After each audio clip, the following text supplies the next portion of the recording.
Good morning, everybody, and welcome to today's webinar from Max Contact. So I'll just give it a minute or so while more people join us today. And can I ask our lovely panelists to put their cameras on as well? Thank you. Lovely. Okay, so let's get started then. So welcome to Contact Centres in 2025. Today, we're going to be talking on how to build up for success in 2025, what lies ahead for the contact centre industry. We're joined today by three panelists and experts, so really looking forward to hearing what everyone has got to say and how 2024 has impacted them and their businesses and what they're foreseeing happening in the industry. So just a few housekeeping items before we get started. So it is, as always, recorded. We'll send out the recording afterwards. So if you have to jump off, don't worry. We do also have the Q&A panel. So we've got 5 to 10 minutes at the end to go through any questions, and we will prioritise your questions as well. So please use this as a great opportunity. If you've got anything that's on your mind, then please challenge the panel. I'm sure they'll be very happy to have lots of questions coming their way. So we're going to start off before introducing our panelists today. We'll take a look at some of the key predictions and things that we thought would impact us in 2024, and then start to ask our panelists questions around 2025, understanding what some of the emerging themes are and what some of the practical strategies for success might be in the coming year. So our panelists today, we have got Ben Booth, who is CEO and co-founder of Max Contact. Ben started Max Contact as an organisation back in 2025 after years of working for as a reseller of contact centre technology. The frustration of reselling technology that was inflexible, unreliable, I suppose, got to Ben, and alongside his co-founders, built Max Contact, which is a cloud-based contact center platform. Great for revenue generating teams, grown organically, handles over 100 million interactions each month across the globe. So, and also Ben has more recently been featured as LDC's top 50 most ambitious leaders of the year. So congrats to Ben. We also have Charlie Adams. So Charlie is head of customer excellence at Castles Technology. Charlie is a customer service and customer experience professional, originally trained in design, but has now over 20 years experience in customer service and leadership roles, with an eclectic career spanning across telecoms, mobile telecoms, construction, renewable energy. So it's fair to say Charlie brings lots of diverse experiences to this panel today. And then finally, last but not least, we've got Nathan, who is founder and director of Nathan Dring and Associates. Nathan helps organizations to drive change through facilitating conversations, operating across a diverse range of sectors, retail, NHS, sales, and the nuclear industry. His approach really hinges on creating engaging programs that foster behavioral change, improve productivity, and reducing turnover. So thank you all for getting here today, helping us prepare for this conversation.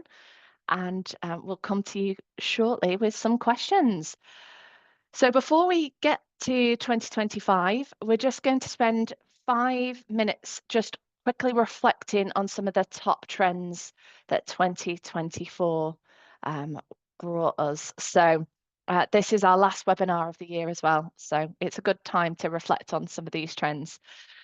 So looking at this year, one of the key predictions we had at the start of the year, and this really was founded on data and insight across the industry, was that from research that we conducted with 100 contact center leaders, highlighted that cost optimization while maintaining standards was a major priority for this year.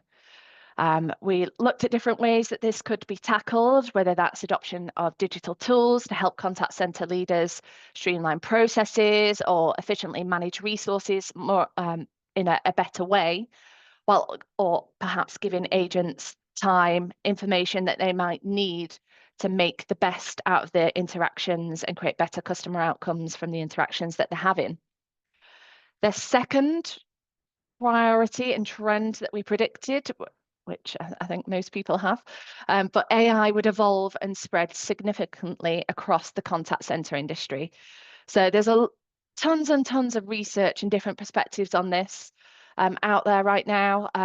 This year was a year where the hype and the excitement phase of AI was really going to start to move into action and deployment and understanding actually as a business, how will AI make a difference in our department and across our organization. The prediction highlighted several different deployments and areas of focus in the contact center, whether it was AI bots to help with more sophisticated queries than what it previously had, workforce management, improving AI-powered algorithms, or speech analytics to help provide deeper customer interaction insights. AI was about achieving that balance between AI assisted and AI human interactions. So there's no doubt a lot of discussion about AI. I think we made a joke on in the marketing team here, wondering how many times we'd actually talked about AI in webinars. So we will look at the transcriptions and do a count on that, but it was a lot of discussion, and rightly so, was around this subject. And then finally, the final prediction was around hybrid working models. So obviously we know that hybrid working has been around and remote working was spurned out of COVID. And it is here to stay for most organizations.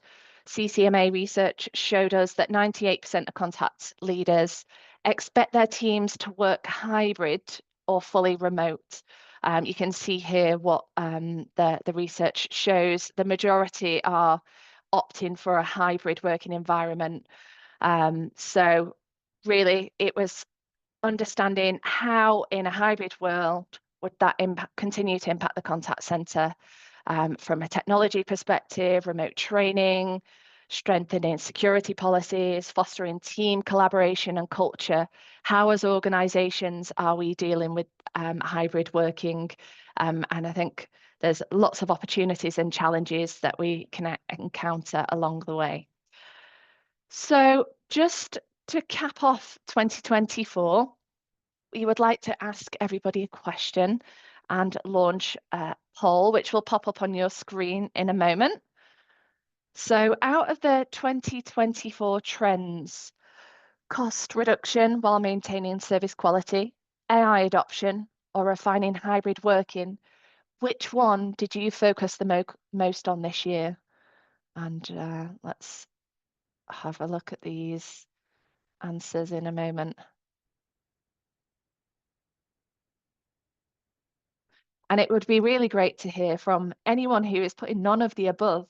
I can see there's a couple of votes for that one. If you could drop it in the Q&A or the chat panel to see what was the focus for your organisation.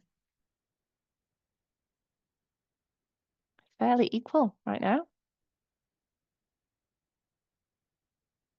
It's good to see. Just give it a few more seconds.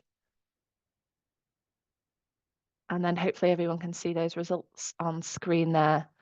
So it is equal, 31% across the top three trends that we've just talked about. And then, yeah, one and none of the above. Okay, that was interesting. So on that theme then, I will go across the panel and ask you guys for your thoughts of the 2024 trends. What do you think, or what one thing do you think has had the biggest impact this year, and why? And I'll start with Charlie, if that's okay. Yeah, cheers, Kaylee. Thank you.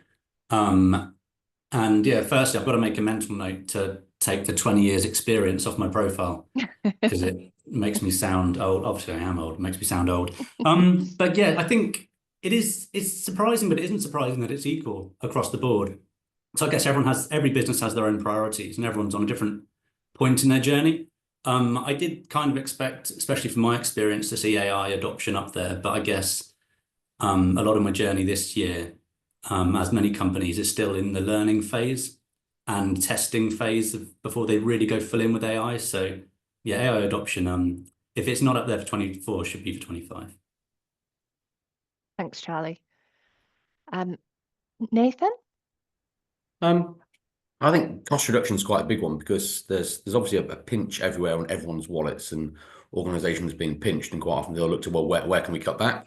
But unless you're a sales function, there a lot of contact centers are, cynically seen as cost centers more than anything else. And so there's what can we do to cut back, to trim, to refine processes, probably, which is why some of the AI stuff's very exciting for people. But it's also a bit of the thing I see in the work I do with clients, whereby therefore things like training and people development and coaching and investing in the people can sometimes be cut back because that's seen as another cost. So that's the bit that I've kind of worked with most this year with clients and people I'm working with. Yeah, interesting. Okay, thanks. Ben, what's yours? Yeah, the same. I mean, I've just done a tour of clients recently, including South Africa. The biggest term used is operational efficiencies, but it's not used in a way of doing less with more. It's actually doing more with the same and then creating that confidence for scale. So actually, it's a bit more positive in we're not looking at reducing all the overheads, but what we do want to do is make sure we're using the right technology in the right ways before we do anything else going forward, because we know there is efficiencies there. So not surprised with that. I think it is the proof point now. I think people are testing AI. I know the percentage of usage in contact centers is seen as pretty high, 70+%, but quite a lot of that is low usage. It's not in pain. It's the simple things, automating like ID and rechecks and so on. So I think we're going to see more of that, more testing, proof points into 25. And yeah, I agree, training, hybrid working, challenge not for contact centers, all businesses. I think how do you create that inclusion, training, onboarding and attrition, which has always been an issue. I think that will be a target as well for next year. Yeah, thanks, Ben. Yeah, it's interesting that the economic challenges and the pressures that businesses are feeling almost gives you that opportunity to reset a little bit and really start to focus on perhaps what is going to move the needle for the coming year and have an impact. So thank you all for that. So let's move on to 2025. So we've identified 4 key trends for the next year that we believe will shape contact centers. We don't have a crystal ball, but we know these trends are backed up with industry insight and research, and hopefully give you some things to perhaps think about when you're considering, is there anything that we need to be doing differently in 2025? So the first one, and it's AI again. So AI enters the value creation phase. So this is really where we're starting to understand what are the measurable returns from AI in an organization. To your point, Charlie, earlier, we might have started to test it. People are on different journeys and different paths as well with AI.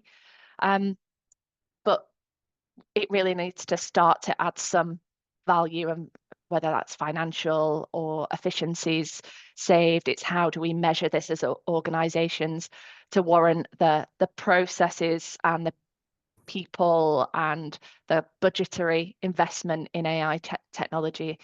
So I'm going to come to you, Charlie, first with a question around, so we know that some organizations have rushed to perhaps implement AI solutions.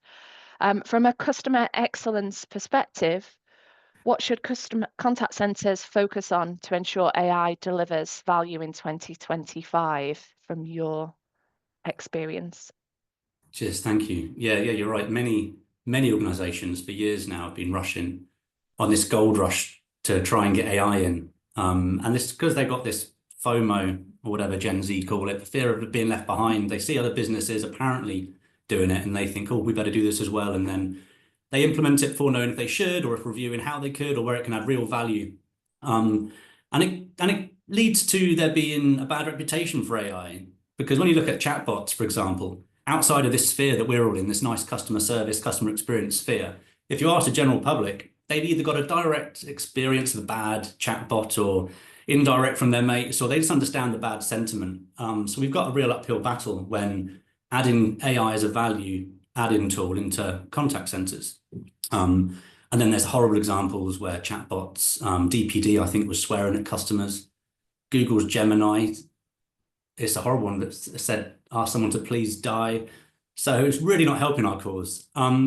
So when I talk about adding value, I kind of, especially into 2025, it would be nice to go into a conference about customer service where everyone isn't just focused on chatbots. So focus on the value rather than the product. So things like enhancing and not replacing human interactions to free up agent time, to handle those routine queries, as everyone knows. Put things like agent assistance in place, can add real value to empower the agents. And then you can use AI for all the other awesome tools for agent empowerment, real-time coaching, knowledge assistance, knowledge bases, adding insights. And I've seen some great examples where AI, actually, if you integrate AI into your CRM tool, it can start to really personalize and add that proactive service, which is kind of the pinnacle of where everyone's trying to get to.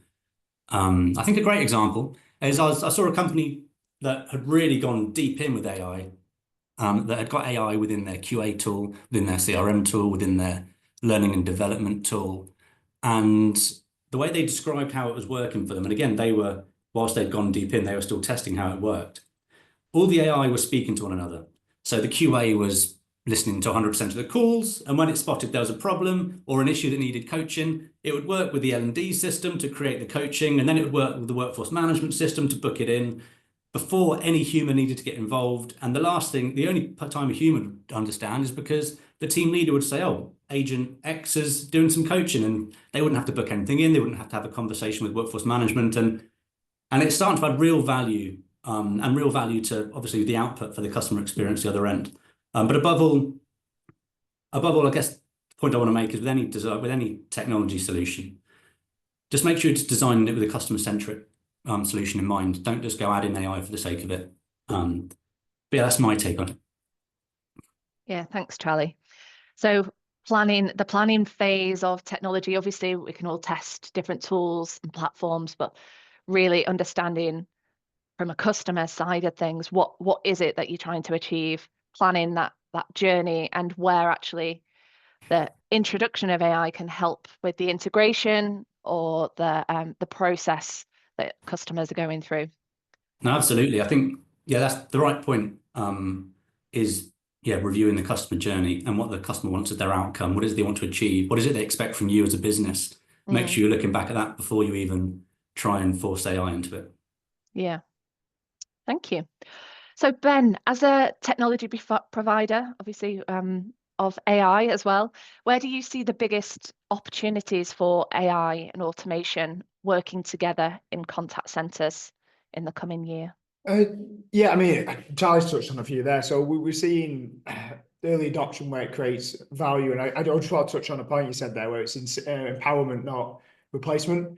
And we have to be careful with that rhetoric. If you're working in the industry, all marketing from AI companies is we're replacing agents, and we're not. We should be empowering and taking tools like next best action. Well, if you take, it's not taking away the decision of what to do for the agent, it's getting that information so it's easily accessible for them. So they're not having to go and find it themselves. So it's still time saving. So where we're seeing it come in is low-hanging fruit, so automation at the beginning of calls. So I said IDV check, summary of summaries. So if you've had a customer journey and the agent needs to get up to speed, yes, you can now see summarization of interactions, but if you've had 10 in the last week, well, I want to see a summary of them first, because otherwise I've still got to read 10. Still the basic one, so auto call summarization. But then what that's really doing is, because everything and every interaction does have the insights, the topics, the sentiment, and actually what has happened, you're getting a lot more information that's more accurate than ever before, that allows you to feed back into the contact center, whether it be training, whether it be shifts in client behavior, trend, whatever it may be. It's surfacing those insights, feeding back to the coaching of the agents as well. So it's pulling all those together. But you should automate where you can. I'm a big believer. I come across sometimes like automation is bad. I don't think it is. I think the problem we have and what we see too often is people trying to automate too much too soon.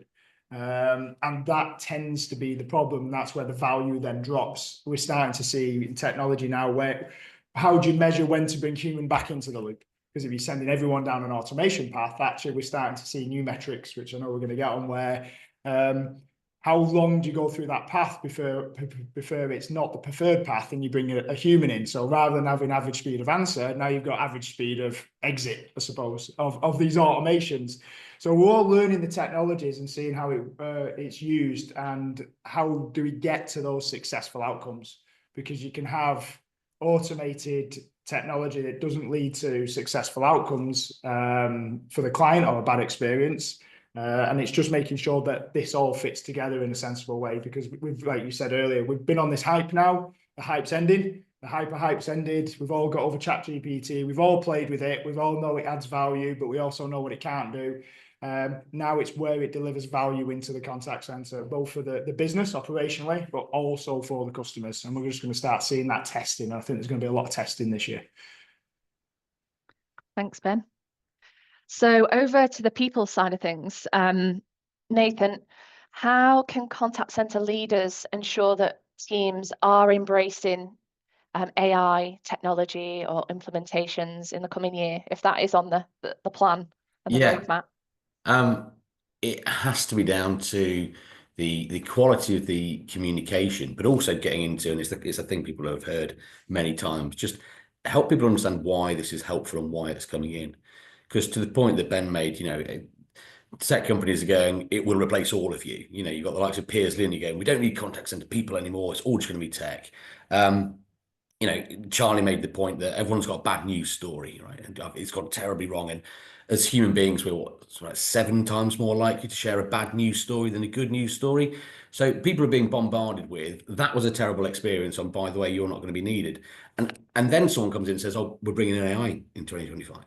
So the backdrop of narrative that this is that's kind of built the scaffold in which now leaders come in and go, oh, we're doing that as well, needs to shift. And so it needs to be a lot more around, that bit that you really don't like doing, that winds you up, or that's just fiddly, or that's faffy, or that causes stress for you because it irritates the customer.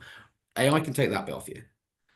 You can do the bit that you kind of took the job for, those interactions, those care for customers, that helpful conversations, that getting someone from frustration to satisfied, or at least moving them on a journey. The stuff that you probably thought you were going to do when you took the job, you now get to do. So there's something around that I think is really key. The messaging and explaining, like, this is coming in to help you, not to replace you. It's not a challenge to your position. It's not a combative thing. It's not you versus the machines. It's not a kind of Terminator scenario. So I think the communication around that's really, really key. I also think there has to be a reality around, and therefore the additional skills and support needed, both at agent level and especially at leadership level. The way we lead is going to need some time and attention. And even if it's not all worked out yet, to start to map and scope, or therefore, this is the extra support we're going to be giving you, and this is why we need you to do it, is going to be really, really key. Because in that context, in those conversations, you start to get a sense of, we're with you on this. We're not kind of sat over here and just pushing AI on you. We are collectively co-creating a better experience for the customer, and you are part of that. And we as an organization will succeed. I think Charlie's phrase was empowered by this thing, not battled by this thing. Yeah, with you on that one. Okay, from that leads us really nicely onto the next trend, actually, which is the anatomy of high-performing teams and how that's changing. So thank you for that, Nathan. So yeah, there's a shift that we're foreseeing in the contact center space, whether that's leadership or agents. We talked earlier about hybrid working models as well. So going a little bit deeper on this, agents are juggling, in most instances, multiple systems. There is a rise in customer expectations as well. And actually, if you think to those experiences that you have with organizations and brands that really stand out, typically they're with people, they are with humans. The efficient ones are the ones you probably don't complain about, and maybe it is automation and technology that's coming in there. But there's key opportunities to rethink about teams, how they work and they develop. So Charlie, what strategies can contact center leaders implement to maintain that strong team culture and development, especially in a hybrid working environment? Because I know that is tricky sometimes, and leadership has changed an awful lot over the last few years. Yeah, leadership has changed. The world's changed. I think it's only about 5 years ago where hybrid working was something that only the few were doing. And it was hardly within contact centers. I'm talking about other offices were doing it. And now the last 5 years, we've all been on the same journey, learning lessons every day and failing and learning again about how to best work in a hybrid way. And as the poll showed, even though we've been doing it for 4 or 5 years now, people are still trying to refine and understand how to work hybrid. It's still a challenge. I wouldn't say it's a problem because it can be a benefit and add value, but it's still a challenge. So I guess in terms of strategies, some of the key lessons that I've learned, first of all, when you're talking about creating a strong culture in a hybrid environment, you need a strong culture, full stop, within your company.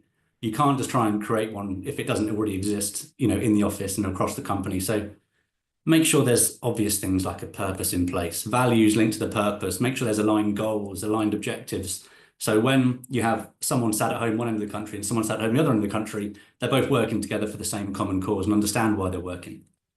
And it has to be in your strategy to leverage technology. Obviously, being on this webinar is about tech, but I'm talking about just the basic technology, Teams, WhatsApp, email, pick up a phone, whatever is needed to make sure you keep people connected, enable people to work, to do their job remotely. It's impossible to do it without leveraging technology. Without tech, some of our agents, we've got agents working over in Bahamas and one over in Poland. Without tech, it simply wouldn't be possible.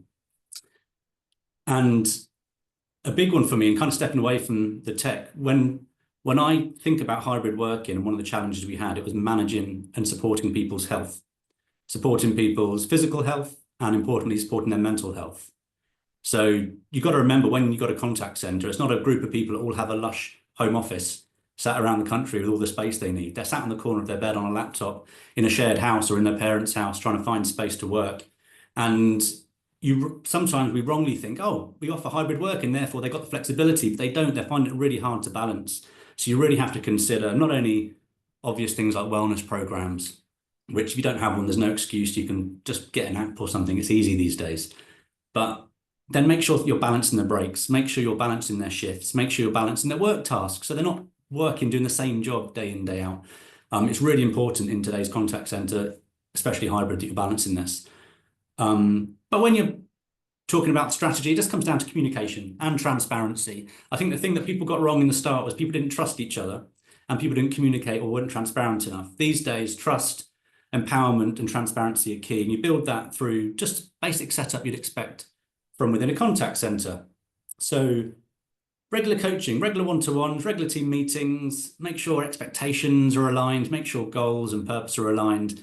And then, as I said, use every communication method that you need to keep in contact. I mean, there's some people within the team that I know prefer WhatsApp, and their teams use WhatsApp. Other teams use Microsoft Teams. I'm never too precious about directing people how to communicate, as long as the way they're doing it is effective. And finally, because it's a bugbear of mine, if you're going to work remotely, turn your cameras on. It's remarkable how people fail to build trust, fail to build relationships, fail to build those teams and a strong culture when they're sitting there with their cameras off. You can't build trust. You can't get the respect you need from a voice on the screen. You need to be able to see someone's eyes, see how ill they look from me today, or see their gestures and see how they're feeling, so you can support them remotely. So that's, they are a few of my key points when working hybrid to put in your strategy. Yeah, absolutely. And there might be, I suppose there was a lot of consideration around things like that during COVID, and it's important that we don't forget that those are key things that, they're easy to tail off, aren't they? Those cameras going off every now and again, and you forget how important those things are. So thanks, Charlie. Nathan, what leadership capabilities do you think are the most crucial for contact centers in 2025? I think we're going to need leaders who are confident in themselves enough to be able to free up their teams. So I think they're from your lower levels of leadership and management are management of task and management of time. And so I'll hold you to task, I'll hold you to time, and I'll stay within the black and white of objective targets and metrics.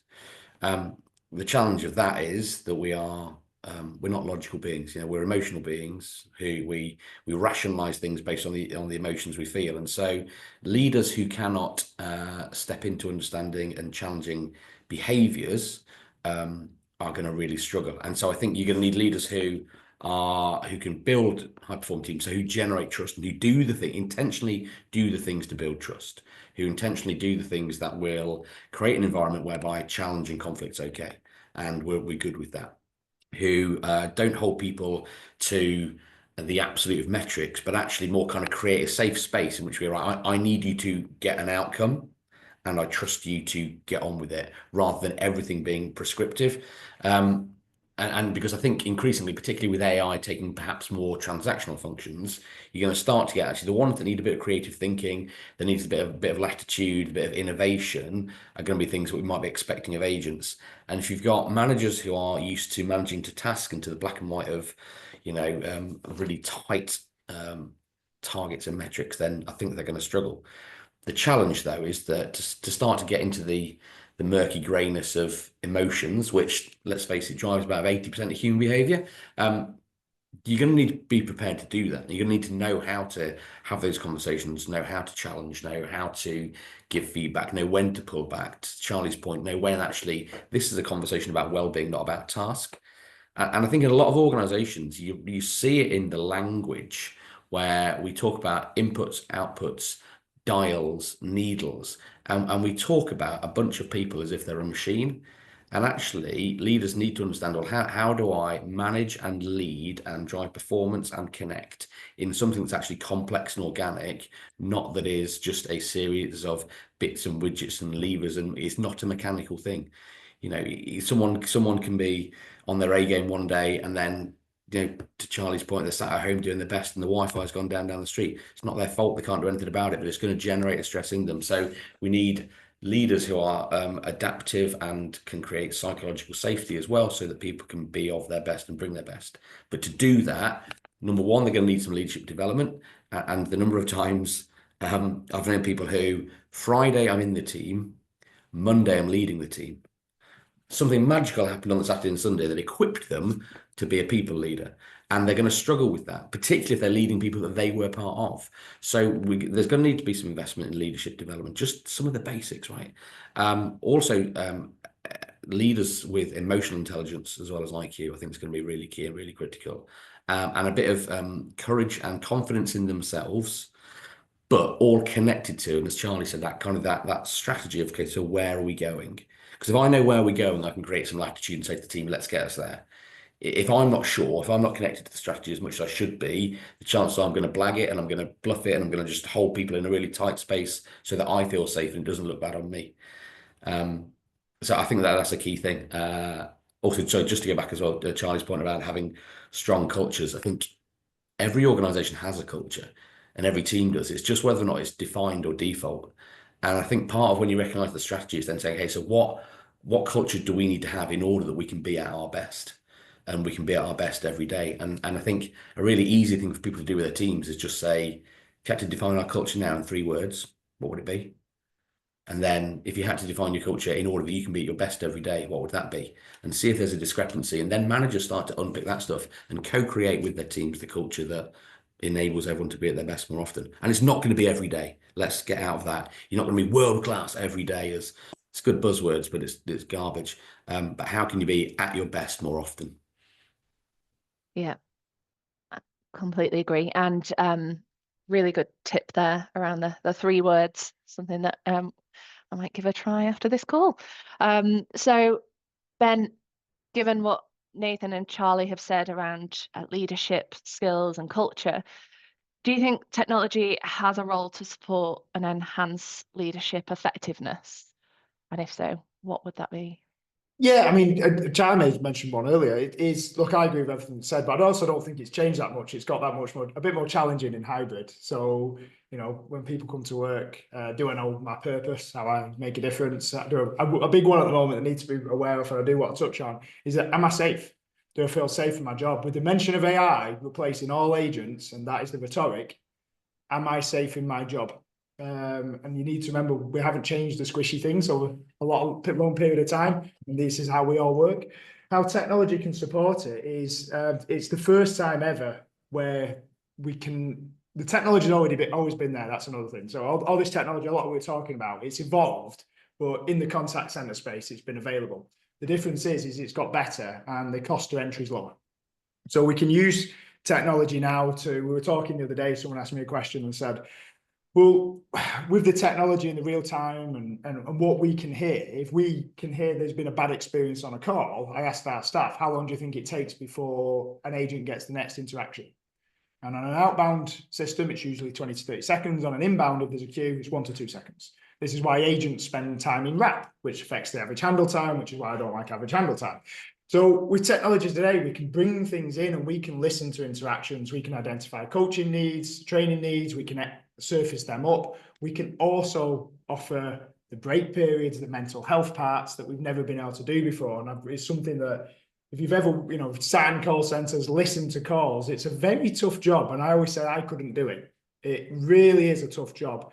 You can have a bad experience where someone's been shouting you for whatever reason, and 2 seconds later, you've got someone else on the call, or you've got something coming through. So we can surface these insights, we can recognize these experiences, we can provide that information to team leaders, to the agents, we can empower the agents, and if we give them the freedom where, if we do think it's a good reason, take a break, take a breather.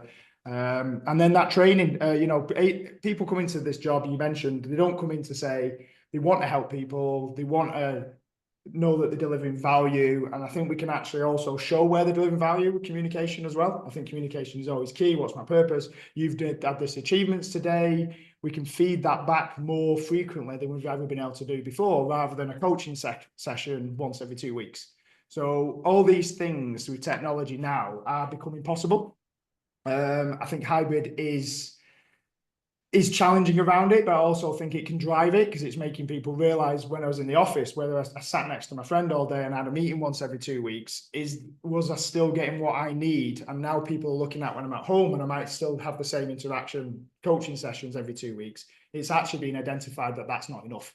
And like you mentioned before, a lot of people become managers in contact centers from being an agent with no training. That's always been the case, though. And it's same in most businesses, actually. Managers are usually the people that do the job best, and all of a sudden they're thrown into management. So investing that time and actually taking a step back and as a business, I'd say what the businesses need to do is, yes, contact centers are busy. They've always been busy. Is actually having and empowering staff to invest that time in training and the leadership and actually a bit of awareness on how you have your staff be the best they can be that day and understanding how they do that. And it's not every day, I agree, but more frequently than not, how do you do that? And you need to give that time. What we saw when the pandemic hit is all that reduced.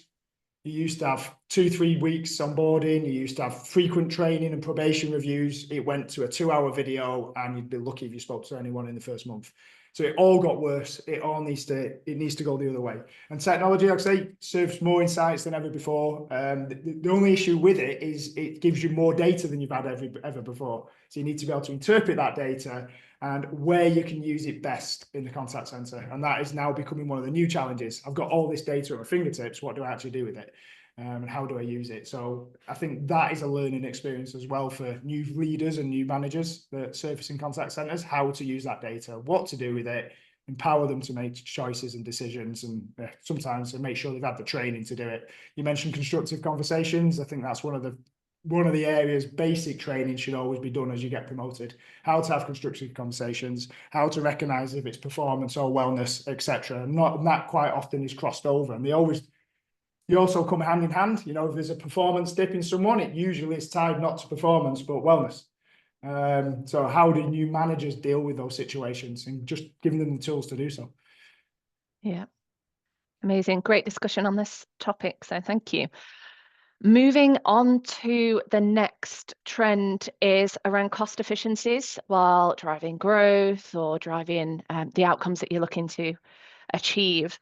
Dependent on who you speak to right now and into next year is either around survival of businesses, it's the success of organizations and teams. It really is different for everybody. So with that in mind, Ben, I'll come to you first. How can a tech investment help contact centers to achieve efficiency and growth? I think you started to touch on a few of them already, but is there anything else that you can add? Yeah, the tough one is, I get asked this a lot from our clients. Everyone's like, AI can save me money. Where? And it's different at every client you go to. So the first thing it is, just take a pragmatic approach to it. Adopt our framework in some way. So one we've talked about before is like the IFF. So impact, frequency, feasibility, because not also all AI is the silver bullet to every problem, even though it's being marketed that way. So feasibility does come into it. And you can very quickly identify those areas where you can invest time, money, resources, and potentially technology to have an impact to the contact centers. And as we said, it's not about complete agent replacement. It is about the most common adoptions are time saving and reducing tasks at the end of calls. They're the most two common adoptions in the contact center space.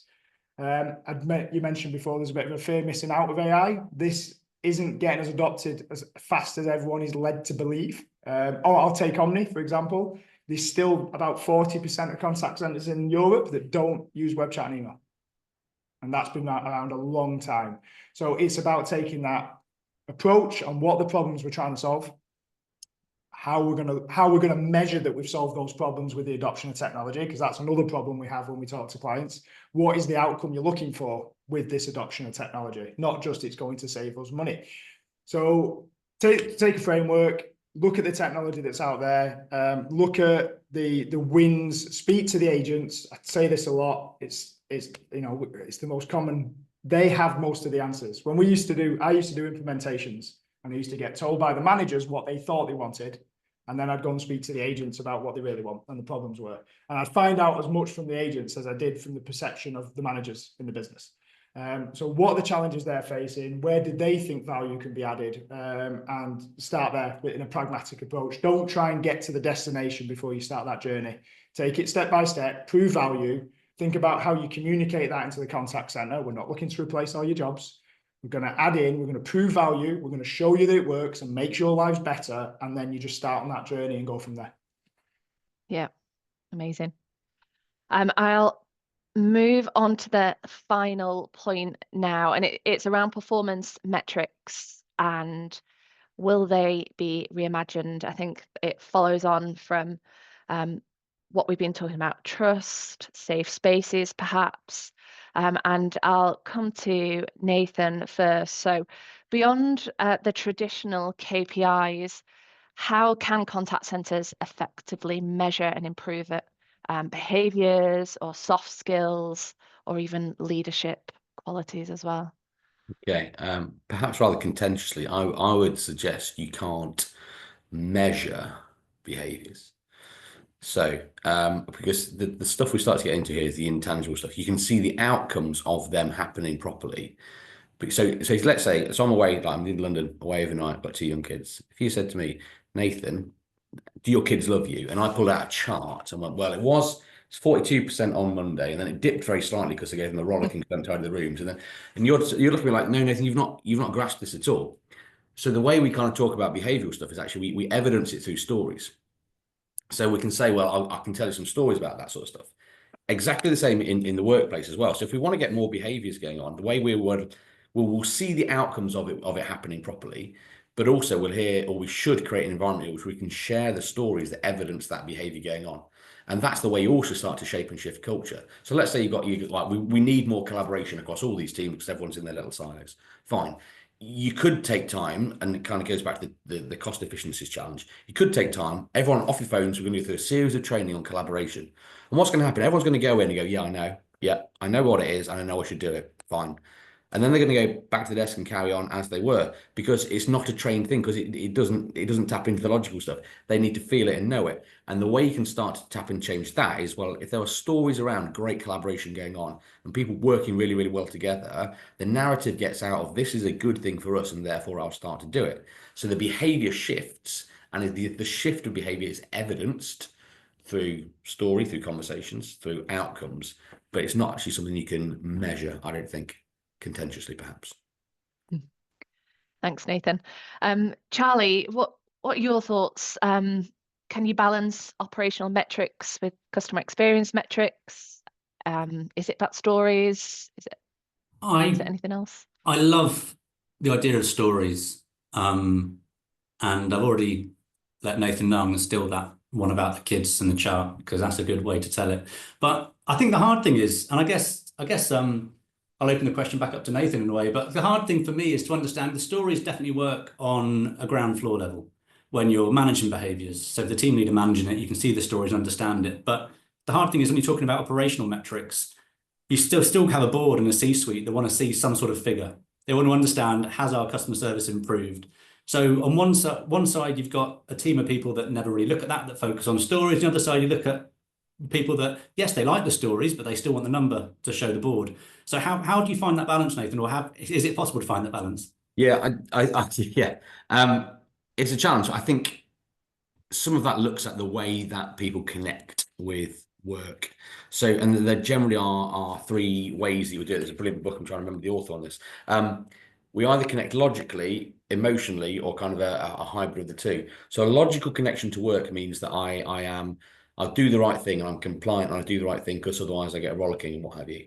And that can be a very numbers and metric, finance, safety critical environments that I've worked in the past. There's a very logical connection. And that's quite often the conversation at the board level of the metrics and the targets that we need to hit. That is essential, right? We're not saying we get rid of those. The flip side is you go down the other end, you've got purely emotional connection, which is your, I don't know, charity person out on the street shaking a tin for Save the Children. They don't know about fixed overheads. They don't really care. They're just passionate about saving children. It's just an emotional connection. And then what you start to get is that kind of blend in the middle where you go, okay, so I need you to logically understand it, but also share the stories that drive it. Because if we just talk about the metrics and the numbers, which is massively important, but if we just talk about that, that is not what drives human behavior. That's not what drives connection. And so that's not what drives motivation, engagement, and all that stuff. And Ben's point earlier around, people need to do more with the same. Well, for every 1% uplift you get in engagement, you drive a 2% uplift in productivity. So you can do it, but through genuine engagement, not through painting the toilets and getting more microwaves, genuine things that connect people to the work they're doing. Cheers, Nathan. That does make sense. It's hard but when I think about it, I know that I haven't looked at the metrics in terms of how the agents are performing for months, because I look at the stories but I also know that when I go into my review meetings every quarter, people ask me about the figures. So it's nice to understand the balance. And for me, I guess the magic, where I've worked in companies where there's no difference between operational metrics and customer experience metrics, because they're one and the same thing, because from the top down, from leadership down, customer experience is front and center. It's one of the key pillars, if you will. I'm sure every company's got the same PowerPoint with the pillars and things they need to focus on. As long as customers are one of those pillars, then you're safe, as long as you got buy-in from the board. But where I see it doesn't work well is where you have customer metrics or customer stories that don't intertwine well with the objectives of the operation, and then you are in conflict, and it's hard. You can try all you like at ground level to manage the team with stories and focus on customer excellence, but if no one above is asking for that in terms of a stat, no one above is helping drive it, then you're fighting a losing battle. So I guess, from my point of view, I don't even know I can't remember what the question was, Kaylee, but from my point of view, I think as long as you get buy-in from the leadership top down on customer, it really helps. Yeah, absolutely. So you've got that alignment, you're seeking that, you're driving that in the leadership team within your organizations. Lovely. Okay, so we will move on. We've got a few questions in the Q&A section, so I'll stop sharing the screen and go to the questions. So first one, how can contact centers ensure that the increasing reliance on AI-driven systems doesn't lead to a dehumanization of customer interactions? And what safeguards can be implemented to balance efficiency with empathy in handling complex, emotionally charged queries? So I'll probably go to Ben on that one, and then open the floor. Yeah, it's a good question. It's a tough one as well. So, I mean, I go back to the everyone says, AI is going to replace all agents, and we've got 3 clients at Suicide Hot. That's what they do. So they're talking people off the edge. So would you replace them with AI? And the answer is no. So and then we go down from there. So it's how can you get AI to replace it? At the moment, you can't. It's AI is very good, and you can use voices, and it's getting better with tone. So you can start even to do sarcasm for British. However, it has an issue. Even the biggest vendors in the world have a big issue with reasoning. So if you cascade decisions and reasoning, AI becomes less and less accurate. And that's not they're the biggest vendors. It's a challenge. So that's the challenge everyone's trying to overcome, because when they do this, when you're going to start seeing the agents of AI popping up everywhere. So it's very hard to say, how do you replace empathy, complex queries and emotionally charged queries with AI and retain it? Then say, what you AI to do it. I would say what we're seeing is AI, and especially conversational AI, has its purpose. And again, there's companies out there. I came across a company the other day, and their whole company is in the financial banking sector, where a lot's been automated about identifying when to get back to a person because of that challenge. And you can talk to AIs and they do sound good, but I would say, just again, be cautious. You used some funny stories earlier, and they're funny, and you got the one where DPD's got it right in a poem saying how rubbish they are. The guardrails have to be there, and a lot of AI now does have guardrails. So for example, I'll use our example in support. We have a support desk, and we only allow the AI to answer questions within the knowledge we feed it. So the guardrails are very strict. It looks at our knowledge base, and it can't do empathy, but it can get to answers that are simple to links on articles very fast. If you want to get to where you're trying to drive empathy, you're releasing those guardrails, because you're allowing the models to get bigger and bigger, which means they can answer questions that you might not necessarily want them to, like, I'm thinking about killing myself. And it will always answer. AI will always answer, and it'll give you an answer to that question if you don't have really strong guardrails. And I think this is where regulation is going to start coming in pretty heavy on what we do. So look, it's not a negative. It is a cautious tale. But if you're worried about how you can keep the empathy with AI, I would say it's not quite there yet to replace those high emotion interactions. I would say that is where you need to root, and that's use the best technology in the world. It will be the same answer. I know sounds like a bit of a negative answer, but it is the tech answer right now. If not, then your big open AIs, your Googles, your Microsoft, who's got very good products as well, you would start seeing them use it in their products. And if you go on Amazon right now and you go, I want to return an order, it doesn't use conversational AI whatsoever. It uses a workflow. And there's a reason it uses a workflow, is because it always gets to the right outcome if you follow this set task and I ask you the set questions.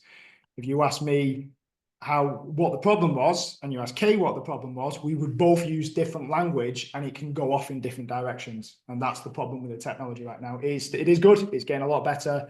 I wouldn't use highly emotional interactions for it right this second. Yeah, so it's really about the right application of the technology. It is, yeah. Okay. A similar question, I'll pose this one to Charlie, but it's AI related again, but how can contact centers leverage AI to deliver personalized, maybe context-aware customer experiences? Obviously, there are ethical boundaries, data privacy, bias. Is there a way that you're thinking about AI from a customer experience side of things? Also, they've mentioned the growing customer distrust of AI as well, which we know we're up against. No, of course. That is a hard one, especially because the context, the way the question is assuming that AI is being used for a conversational way, speaking directly with humans, which is always going to be hard. A good example, actually, I was speaking to a colleague of mine. He's this is what's really interesting about AI at the moment. We talk about it in the contact center field, but a friend of mine works for a company that develop apps. They don't have a contact center at all. He works in the marketing team for this app team. And he recently did a podcast all about AI. And I sat in and listened to it. And it's basically a very similar conversation that we've been having. It's got the same problems. But what they spoke about is something that I haven't seen in place well yet, is creating strict parameters and strict guidelines about how and where to use AI and what AI can and can't do.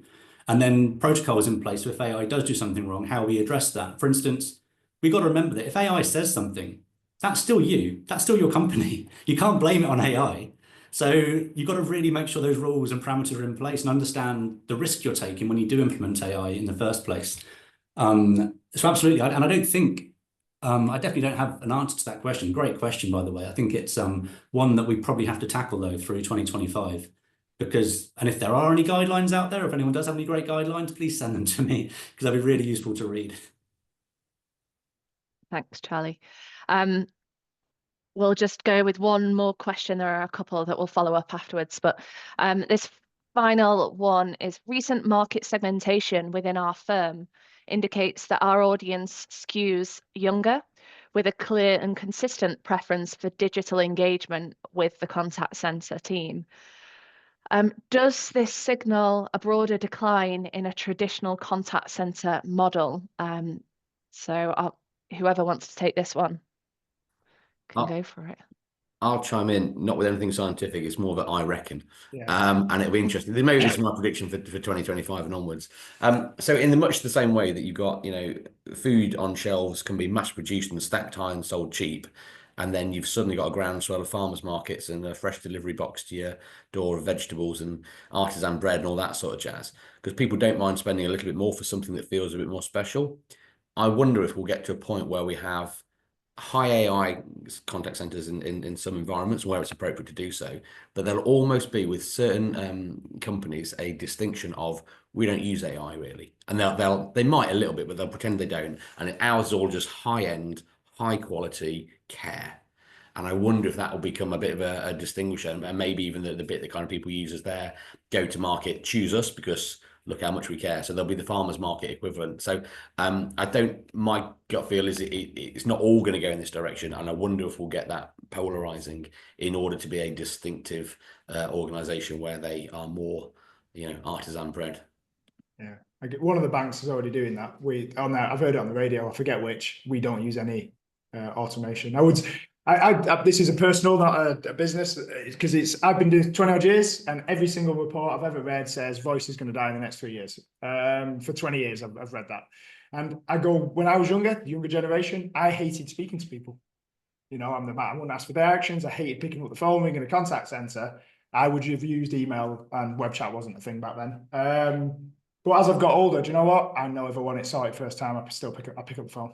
And I will use automation if I know it works. So I don't think it's just a generational problem thing. It's not young people don't like using voice. It's the stats over the last 20 years. Voice has not shifted that much. It's been about 5% of a drop.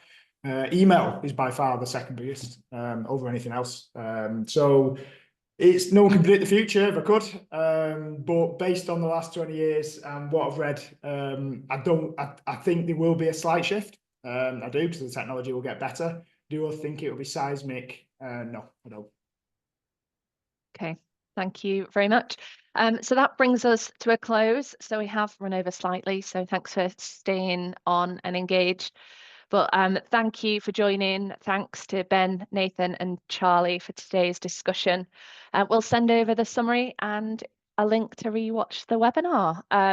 We'll get to the other questions as well. I'll distribute it amongst the panel and we'll follow up in perhaps the email, because some of them are anonymous. But yeah, great discussion. Thank you, everybody. Hope you have a good break if you're having one over the Christmas period.